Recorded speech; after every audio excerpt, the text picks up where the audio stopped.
Hey, Dr. Berg here. We're going to give you a tip for the lazy procrastinator. If you feel like you're a lazy procrastinator, just realize you're not really a procrastinator. You're either tired and you feel like you're a lazy procrastinator because you don't have the energy, or you don't see the results.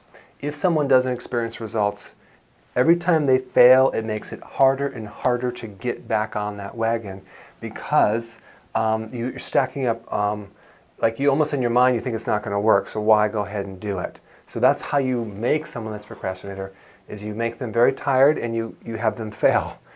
So let's talk about fatigue first. How do we increase the energy? Number one, we need to make sure the sleep is corrected, because fatigue is a symptom of four things. One is a lack of quality sleep.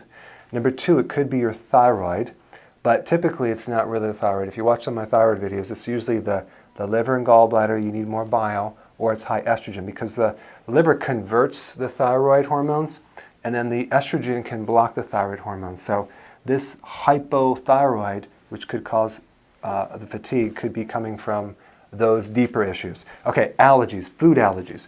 If you're eating something, even gluten, for example, could be an allergy to gluten in grains, you're going to be very, very tired. So a lot of people are tired because of the digestive system, or it could be a sinus allergy because of the high level of histamines that allergy produces, which are fatigue factors.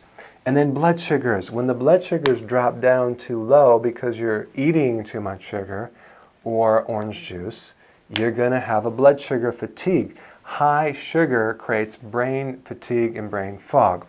Okay, so anyway, fix the fatigue. Now, to get results, there's three things that I always make sure that the person's doing as a tip.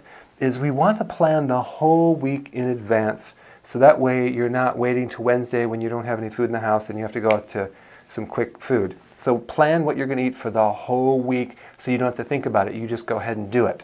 Very important. Number two, 7 cups of vegetable a day.